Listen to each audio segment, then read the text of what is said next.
Hello, Hola, Konnichiwa, Salaam, Ciao, Namaste.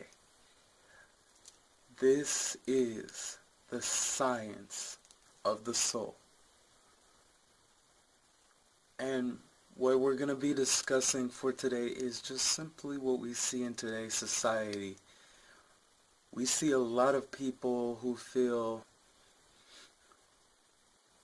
because of the color of your skin, I don't like you, or because of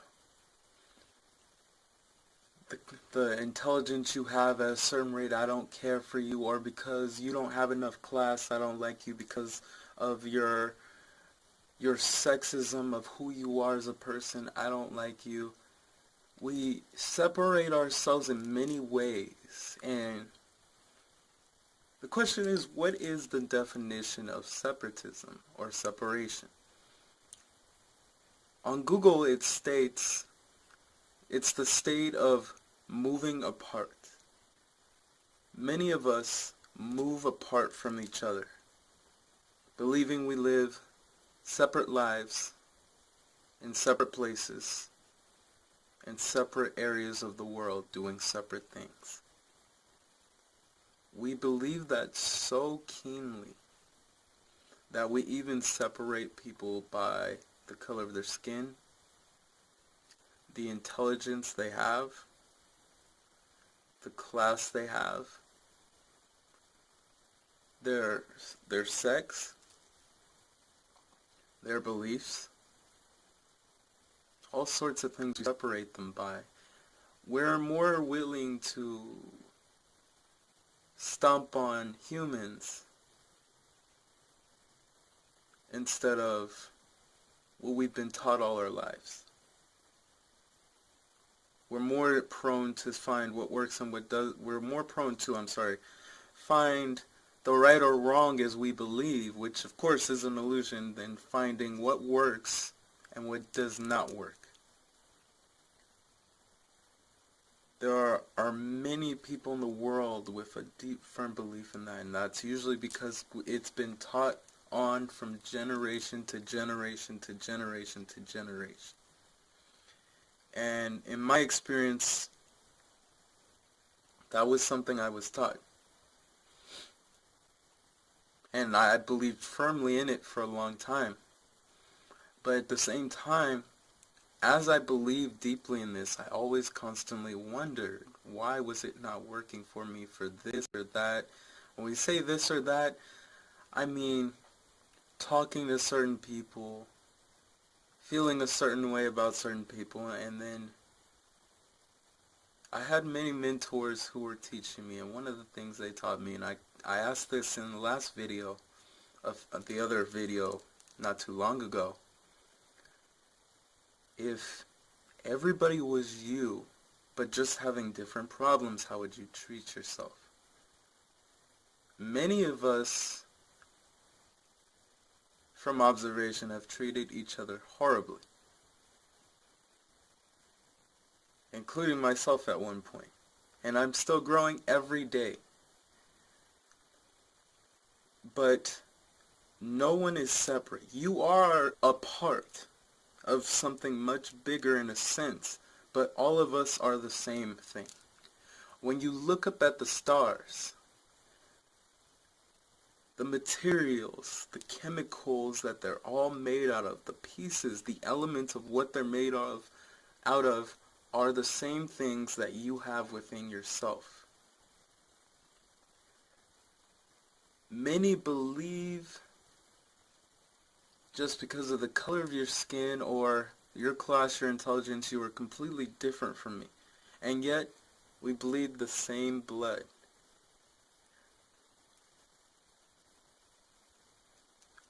We use more of our belief system of what we've been taught than to think about it. And this isn't for all of us, of course. But think about it. Using simple logic to know that no one's different from you. Who we are is one. Love and fairness. To us, these things sound very foreign to us because you have to remember we're living in this illusion of disunity. We're living in an illusion of what we would call the disunity syndrome, where everybody believes they are separate from each other and what's mine is mine and I'm only going to help who's mine, instead of helping the whole. There have been many figures such as Mother Teresa or Martin Luther King Jr. who have strived in that type of unity.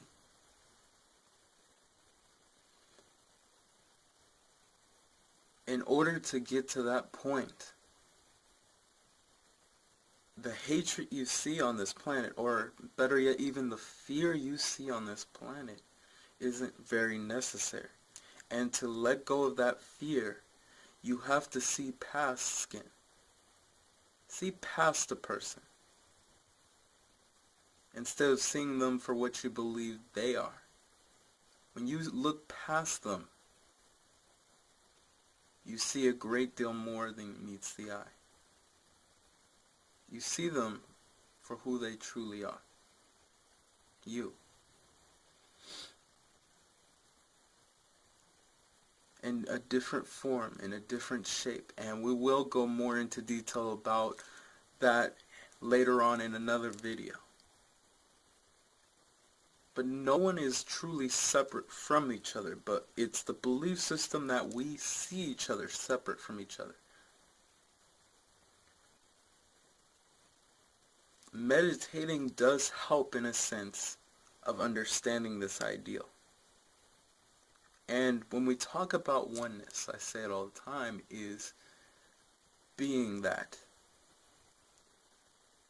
Taking that time to yourself to stray away from what you've learned all your life. It takes time taking it piece by piece by piece out of your own mind. But as you take that out, you'll see the illusion for what it really is. It's like looking into a matrix.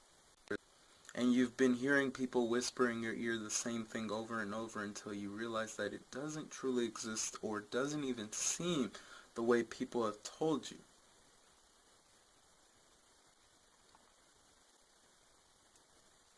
People get into relationships and have the same problem with families and everything, but in order to diffuse this, ask people this simple question, no matter who they are, no matter how they feel separate.